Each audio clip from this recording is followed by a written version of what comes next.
প্রমাণ সহ কলেজে এসে রাজদীপকে চেপে ধরলো বিদ্যা ও রাজরূপ। হ্যাঁ বন্ধুরা, এমনটাই দেখা যাবে।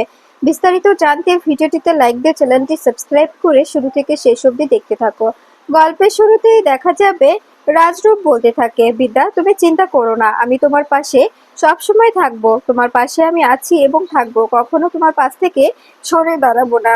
এরপরে দেখা যাবে রূপ রূপ অ্যাকাউন্টে ফোন করে। এরপরে ব্রাঞ্চে ফোন করে অ্যাকাউন্টে নানান রকমের কথা বলতে থাকে এবং বলতে থাকে একটা অ্যাকাউন্ট নাম্বার পাঠাচ্ছি, এই হোল্ডারের নামটা একটু আমার জানা খুব প্রয়োজন, তাই যদি আপনারা আমাকে হেল্প করেন তবে ভালো হয়। এই কথা শুনে দেখা যাবে অ্যাকাউন্ট ম্যানেজার বলতে থাকে, একদম আমি আপনাকে পুরোপুরিভাবে হেল্প করব, কিন্তু কেন সেটা কি জানতে পারি? তখনই রূপ ভেঙে পড়লে তখনই দেখা যাবে অ্যাকাউন্ট নাম্বারটা চাই অ্যাকাউন্টের ম্যানেজার। এরপরে রূপ অ্যাকাউন্ট নাম্বার পাঠিয়ে দিলে তখনই তখনই দেখা যায় বিদ্যা বলতে থাকে, কোনো রকম কোনো ঝামেলা হবে না তো?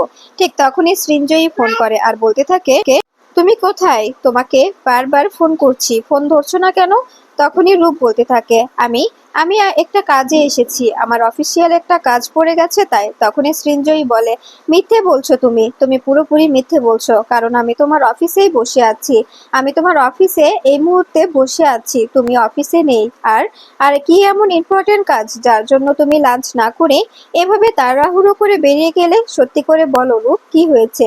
কোথায় তুমি? তখনই রূপ বলে, তুমি কি আমার পেছনে স্পাইগিরি করছো? তুমি আমার পেছনে লাগছো? তখনই সৃঞ্জয়ী বলে, শোনো, বিশ্বাসটা অনেক দামি, তাই বলছি বিশ্বাসটা ভেঙে দিও না, বিশ্বাসটা ভেঙে দিও না, বিশ্বাসটা ভেঙে গেলে কিন্তু বিশ্বাসটা আর কখনো জোড়া লাগবে না। আমরা হাজবেন্ড ওয়াইফ, আমাদের মধ্যে বিশ্বাস থাকাটা ভীষণ জরুরি। তখনই রূপ বলে, বিশ্বাসটা আমি নয় সৃঞ্জয়ী, তুমি ভাঙছো। আজ বিকাল বেলায় পরিবারের সামনে কিছু কথা বলবো, যেগুলো কথা তোমাকে মুখ বুঝে সহ্য করতে হবে। এ কথা শুনে সৃঞ্জয়ী অবাক হয়ে যায় আর বলতে থাকে, কি বলতে চাইছো তুমি? তখনই রূপ বলে, আমি কি বলতে চাইছি সেটা বিকেল হলেই বুঝতে পারবে, এখন তোমাকে কিচ্ছু বুঝতে হবে না, তোমাকে কিছু বুঝতে হবে না, এখন তুমি এসব নিয়ে ভেবো না। এরপরে ফোন কেটে দিলে তখনই পায়েল পায়েল বাড়িতে সৃঞ্জয়ীর ব্যাগ চেক করে সৃঞ্জয়ীকে ফোন করে আর বলতে থাকে, কাকিমা, আমি আমি পায়েল বলছি, আমি তোমার ব্যাগ পুরো পুরো তন্ন তন্ন করে খুঁজেছি, পুরো ঘর খুঁজেছি, কোথাও কিছু নেই, কোথাও কোথাও কোনো রকম কিচ্ছু নেই। এ কথা শুনে তখন সৃঞ্জয়ী বলতে থাকে, তার মানে আমার ধারণাই ঠিক। তখনই রুষা বলতে থাকে, কি ব্যাপার, কি হয়েছে? এরপরে দেখা যাবে সৃঞ্জয়ী বলে, পায়েল, তুই ঠিকঠাক ভাবে দেখেছিস তো? সব জায়গা খুঁজে দেখেছিস? আমার ড্রেসিং টেবিলের ড্রয়ারটা দেখেছিস? তখন এই কথা শুনে পায়েল বলতে থাকে, হ্যাঁ কাকিমা, আমি সব দেখেছি। এরপরে কৃতি বারবার জিজ্ঞেস করলে তখনই সৃঞ্জয়ী বলে, আমি তোকে সবটা বলবো কৃতি, এখন প্লিজ একটু আমাকে কথা বলতে দে, এখন প্লিজ আমাকে ডিস্টার্ব করিস না। এ কথা শুনে দেখা যাবে কৃতি ফোনটা করতে করতে দেয়। এরপরে দেখা যাবে ফোন কেটে গেলে তখনই কৃতি বলে, কাকিমা, তুমি সত্যি করে বলো তো, কি নিয়ে কথা বলছিলে পায়েলের সঙ্গে? এদিকে দেখা যাবে রূপের কাছে সমস্ত প্রমাণ চলে আসে। রূপকে অ্যাকাউন্ট থেকে ফোন করা হয়, অ্যাকাউন্ট ম্যানেজার ফোন করে রূপকে সমস্ত ডিটেলস দিয়ে দিলে দেখা যায় অবাক হয়ে যায় রূপ। রূপ বিদ্যাকে সঙ্গে নিয়ে কলেজে চলে আসে। কলেজে এসে কলেজে এসে রূপ বিদ্যাকে বলতে থাকে, আজকে মিস্টার রাজদীপ চ্যাটার্জির মুখোমুখি আমাকে দাঁড়াতেই হবে, আমি মিস্টার রাজদীপ চ্যাটার্জিকে কিছুতেই ক্ষমা করতে পারবো না। সত্যি লোকটা যে এরকম একটা জঘন্য কাজ করতে পারে আমার ভাবতেও অবাক লাগছে। এরকম একটা জঘন্য কাজ কি করে করতে পারে একটা লোক? এভাবে এভাবে একটি মেয়ের জীবন নষ্ট করে দিতে এতটা মরিয়া হয়ে উঠেছে, সত্যি আমি ভাবলে অবাক হয়ে যাচ্ছি। এই কথা শুনে তখন দেখা যাবে বিদ্যা বলতে থাকে, এটা এটা ওনার স্বভাব হয়ে দাঁড়িয়েছে, উনি উনি নিজের নিজের প্রফিটের জন্য, নিজের লাভের জন্য সবকিছুই করতে পারে, ওনার কাছে কোনো কিছুই ম্যাটার করে না। এরপরে দেখা যাবে এ কথা শুনে তখন তখন দেখা যাবে রূপ বলতে থাকে, হ্যাঁ বিদ্যা একদম ঠিক বলেছে, এবার আমাদের ভেতরে প্রবেশ করতে হবে। এরপরে ভেতরে গিয়ে দেখতে পারে সেখানে সবাই মিলে মিটিং এ বসেছে।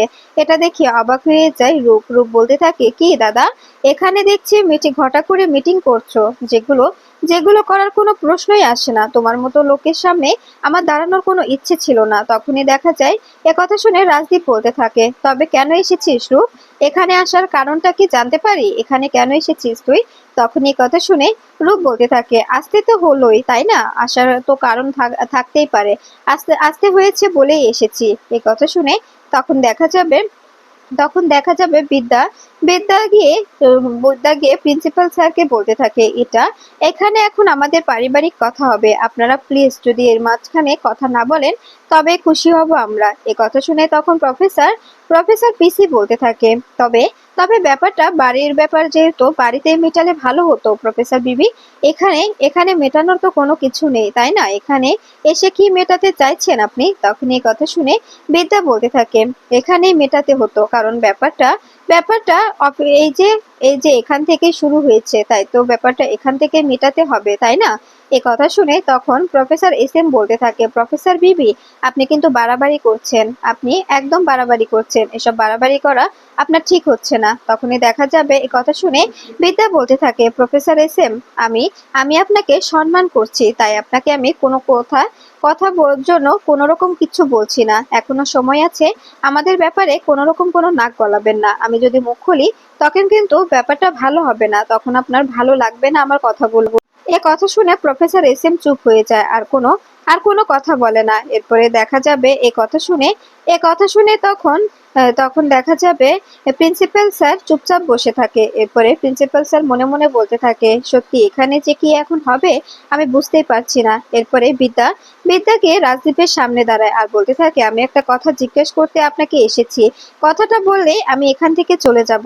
এ কথা শুনে তখন দেখা যাবে অবাক হয়ে যায় সবাই। তখনই বিদ্যা বলতে থাকে, একটা সত্যি করে কথা বলুন তো, একটা সত্য কথা বলুন আমাকে, আপনি যে এখানে এখানে এসেছেন, এসব কিছু আমি কিচ্ছু জিজ্ঞেস করব না, আমি শুধু একটা কথাই জিজ্ঞাসা করব, যে যে কনিষ্ক বিশ্বাসকে আপনি চেনেন কিনা। এ কথা শুনে তখন তখন বিদ্যা বলতে থাকে, আমি আমি শুধু এই কথাটাই জিজ্ঞেস করবো, আর আপনি যদি আমাকে এটার উত্তর দেন তবে ভালো হবে, আর যদি উত্তর না দেন তবে আমাকে বাধ্য হতে হবে অন্য পদ্ধতি ব্যবহার করতে। তখনই দেখা যাবে রাজদীপ চ্যাটার্জি বলতে থাকে, হ্যাঁ আমি বুঝতে পারছি তুমি কি বলতে চাইছো, তোমার যা বলার তুমি বলতে পারো, আমার কোনো আপত্তি নেই।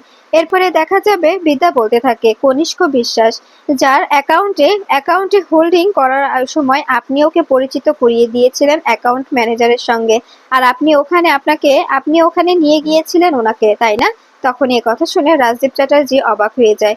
এরপরে বিদ্যাকে বলতে থাকে, তুমি কিন্তু বাড়াবাড়ি করছো, তুমি কিন্তু আমাকে অপমান করছো। তখনই বিদ্যা বলে, না আমি অপমান করছি না, এখানে অপমানের কোনো প্রশ্নই আসে না, আমি শুধু সত্যি কথাগুলো জানতে চাইছি, যে কথাগুলো আপনি জানেন, আমাকে সত্যটা বলুন, তা না হলে কিন্তু ব্যাপারটা ভালো হবে না। এ কথা শুনে তখন রাজরূপ বলতে থাকে, কি হলো দাদা, উত্তর দাও, এভাবে চুপ হয়ে গেলে কেন? উত্তর তো তোমাকে আজকে দিতেই হবে, এখানে আমরা উত্তর নিতে এসেছি।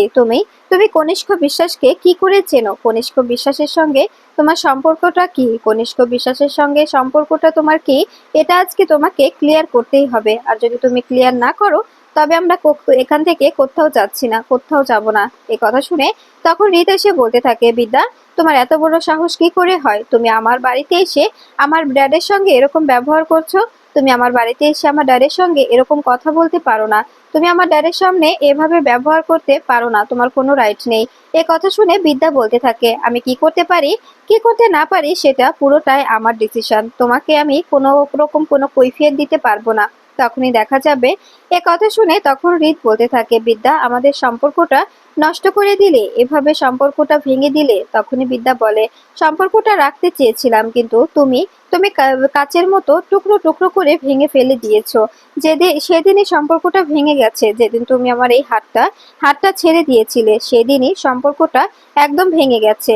এ কথা শুনে তখন দেখা যাবে তখনই এ কথা শুনে তখন প্রফেসর এস এম বলে ওঠে, এখানে সত্যি ফ্যামিলি ড্রামাগুলো ভালোই হচ্ছে, এই ড্রামাগুলো এখানে না করলে পারতেন, এই ড্রামাগুলো এখানে সত্যি আমরা মেনে নিতে পারছি না, আপনারা প্লিজ এখান থেকে যান, এভাবে এখানে ড্রামা করবেন না, এই ড্রামাগুলো সত্যি মানবার মতো নয়। তখনই এ কথা শুনে দেখা যাবে দেখা যাবে রাজদীপ চ্যাটার্জি বলতে থাকে, বিদ্যা শুনতে পাচ্ছ না এখানে সবাই কি কি কি কি এখানে সবাই কি কি বলছে, এখান থেকে প্লিজ যাও, আমি তোমার কাছে রিকোয়েস্ট করছি। আর আর নিজের সম্মান খুইও না, আর নিজের মান সম্মান মাটিতে মিশে যেতে দিও না, আমি তোমার কাছে রিকোয়েস্ট করছি। এ কথা শুনে তখন বিদ্যা বলতে থাকে, ঠিক আছে, আপনারা আপনারা যেহেতু বলছেন চলে যেতে, আমি চলে যাচ্ছি, কিন্তু একটা কথা মাথায় রাখবেন, আমি কিন্তু কোনোভাবে হাল ছাড়বো না, কোনোভাবেই নয়। একটা কথা বারবার করে বলে রাখছি, আমি আমি পুরোটাই